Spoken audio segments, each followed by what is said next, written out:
What's up guys? Today we're going to be looking at the top AD carries this patch, but I'm going to be doing it a bit differently. Now this patch has changed a lot of things for AD, so I'm going to be going over the 10 best ADs this patch instead of 5, and a few tips for each of them, and more importantly a few builds for you to try out. Now basically, if you feel a bit lost this patch when it comes to AD, then this video should clear everything up for you, but I won't be going as in-depth as I normally do. Now because I'm covering 10 ADs this video, it is going to be longer than normal, but you can find timestamps for each champion in the description below.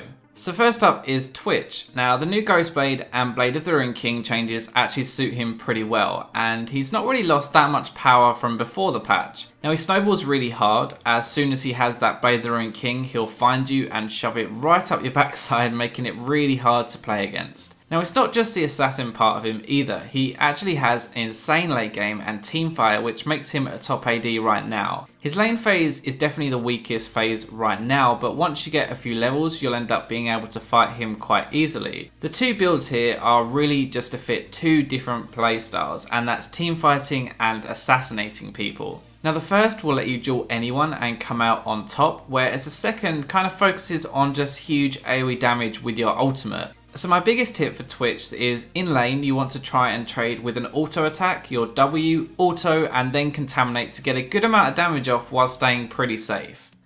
Now next up is Lucian. A lot of people said that he was dead after this patch, and well, yeah, that didn't really happen. He's still a top AD, he's great at trading, and his late game is pretty much unaffected. His lane phase is nowhere near as strong as it was before, that's the biggest change, but it's really just brought it back in line with everyone else, so you can still win your lane, it's just not as easy. There still isn't really a downside to picking him, apart from a few champions now outdamage him late game. He fits in every comp, he does okay in every lane, he's strong at every phase of the game, and he's one of the champions who I really think can put his team on his back. There are honestly a ton of different item combinations, but these are two of my favourite right now. Now Infinity Edge into Triforce is great when you get ahead, but if you're going even or behind, then Blade into Triforce is probably going to be slightly better. So if you do go Blade of the Ruined King, then remember that most of your damage is going to come from your passive rather than your abilities.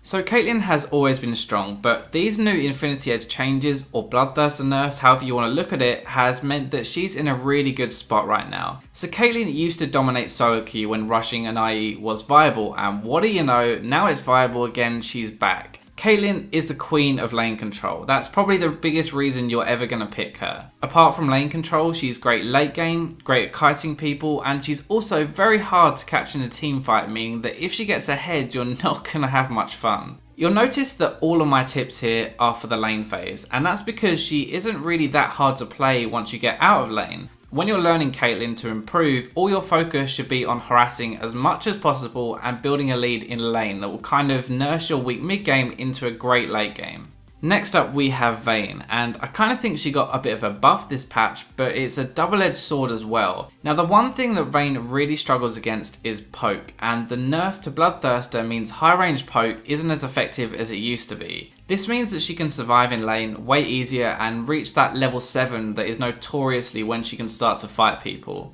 The downside to this though is that when you're against Infinity Edge rush ADs, if they get a few lucky crits on you before you fight, then you're practically just as boned as you were before. Now Vayne is excellent at dueling, even more so with the new Ghostblade. She's great mid to late game and can carry a game completely by herself, and is one of those champions that if you get good with her, you will really notice the difference. Now there are two builds here. My build is more of a dueling build, or a kill someone quickly as possible before the fight really breaks out. Infinity Edge leaves you way more vulnerable, but it will give you more damage, so it's kind of high risk, high reward.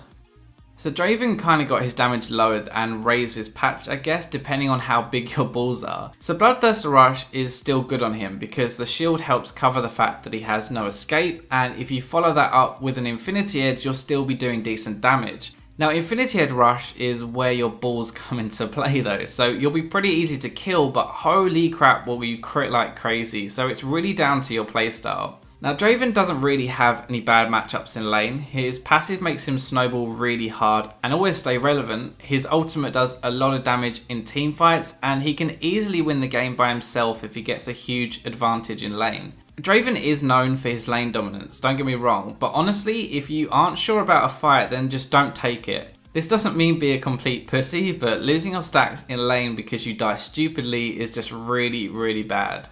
Now if you watch my 4.10 AD carry predictions, this is someone who I predicted to be at the top of the ADs, and she is almost there. Now Tristana brings so much to a team. She has an escape, a knockback, a good lane phase, a really good attack speed steroid, highest range in the game, and she fits perfectly into the current meta of items. Now you'll see when I rank the ADs at the end that she isn't top tier, and the reason is mainly just because I think she can get bullied in lane phase way too easily, and that makes her mid game pretty poop unless you're a Tristana god. Now Tristana is a pretty all-in champ. Like if you want to kill someone, then you have to jump into them, and if you don't know her damage properly, then you can end up just killing yourself. Her lack of any damaging spell has always held her back, and it means that in the mid game she really needs items to be able to do anything, and this can go two ways. So if you sucked in lane phase, then you're gonna do nothing, but if you won your lane, then you'll probably just dump on everyone. Now Kog'Maw is also someone who actually benefited from the new AD changes. Triforce has always been good on him. The main problem before was that you didn't get any lifesteal, but with the new Doran's Blades it kinda solves this for him.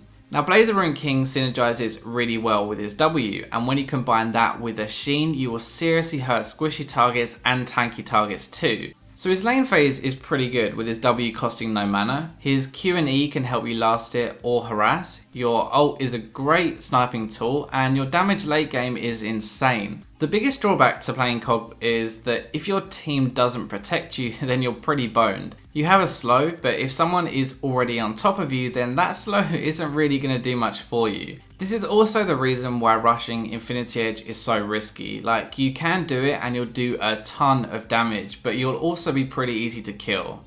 Now a lot of people thought that Jinx would be a top AD with the new item changes, mainly because she could already rush Infinity Edge to have a great team fight. Now her Q means that she can either deal a ton of damage with the attack speed minigun, or if she's struggling in lane, she can farm at range with her rocket. This just means that it's really hard to shut her down. Even though her rocket does cost mana, she can buy a few mana potions and she'll easily be able to earn that money back. She has a ton of kill potential in lane after level 6, she snowballs really hard, and has a crazy late game because of that AoE and attack speed. Now the main problem really is that if she rushes Infinity Edge, then she's very vulnerable with no escape, but if she rushes Bloodthirster, then she doesn't really do much damage. This is kind of why she's in a bind right now. If she gets ahead, then rushing Infinity Edge is a good option and she'll be fine. And if she doesn't get ahead, or the enemy top laner gets ahead, then she's just way too easy to shut down.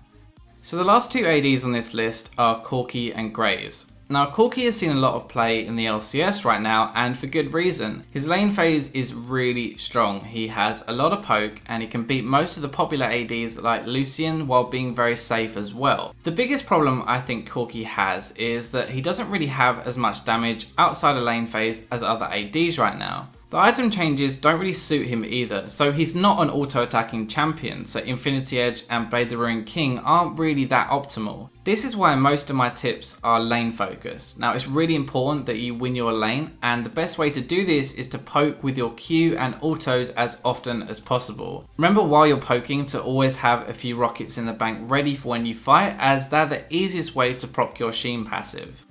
So finally, Graves. He's my favourite AD, but he got slapped about with the new changes. Now Infinity Edge and Blade of the Ruined King don't really suit him too well. Infinity Edge gives him the AD needs to burst, but it doesn't give him the lifesteal to duel, which is what he's designed to do. Now the saving grace is the new Ghostblade. Now when you combine Ghostblade with Bloodthirster, you have 6 seconds where you hurt like mad, and this should easily be enough to do your job and burst someone. So Graves does bring a lot of lane control, good damage throughout the game, he's pretty tanky, hard to kill with his passive, and he also has a lot of utility with his smoke screen. He's still playable, especially if they change the Bloodthirster to give you bonus AD again like on the PBE, but there are just better choices right now.